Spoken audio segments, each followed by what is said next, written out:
Bismillahirrahmanirrahim. Good morning, ladies and gentlemen.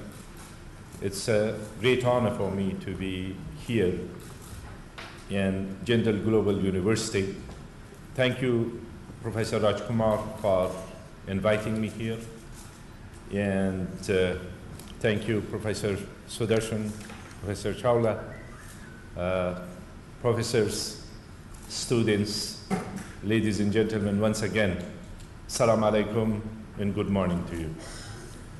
And Professor Rajkumar, don't consider it as an interference in the housekeeping issues, but there are some empty seats here and those who are standing there, if you could invite them to occupy them. It's an opportunity for me, a great opportunity for me to be in this center of excellence and talk about India-Afghanistan relations, which goes centuries back in the history of our part of the world. Currently, I can only call it relations based on mutual respect, friendship, and partnership, and based on the history, culture, and long-standing relations, which is not just government to government, but peoples to people, and has its roots in the history of mankind.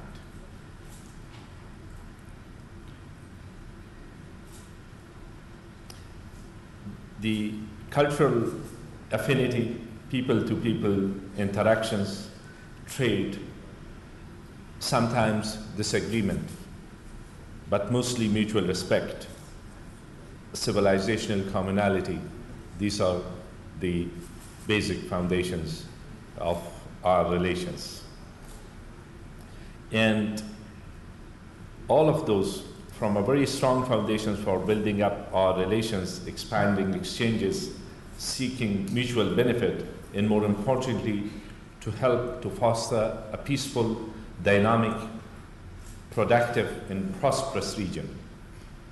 In my opinion, in today's competitive and fast-moving world, we cannot live in seclusion or be cut off from the rest of subcontinent, on one hand Central Asia and parts of the Middle East on the other hand. If we trace our steps backward, we reach the time the Indus Valley civilization, the Seleucid Empire, and the Maurya Empire, to the time Greco-Bactrian, which later became part of Indo-Greek kingdom. Having gone through the different religious and cultural influences until the arrival of Islam in the 7th century, people lived in what we would today call a multicultural society. Even then, Muslims, Hindus, Sikhs lived side by side. Between 10th to 18th century, we saw the rise of new empires and conquerors. During these eras, especially during the Mughal period, many Afghans began emigrating to India due to political unrest. Even in times of conquest, people were intermingled, cultural traits and knowledge was shared, and trade took place.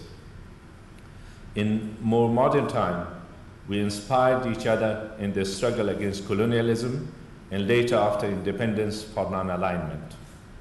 During the Cold War, we disagreed on the Soviet policies in Afghanistan. While this was in the government levels, peoples-to-people relations remained as warm as you can imagine.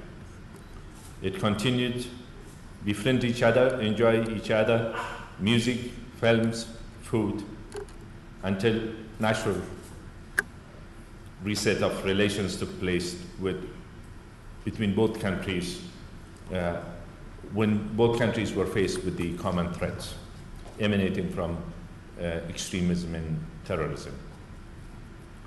Then 2001 was a new era in Afghanistan, the start of a new era in Afghanistan. And there, India was one of the major partners in helping Afghanistan towards stabilization, development, betterment of life for people of Afghanistan, and regional cooperation. India has been the 5th biggest donor country, spending over $2 billion in the past 14 years in helping us in education, health, infrastructure, agriculture, capacity building, and I can only call it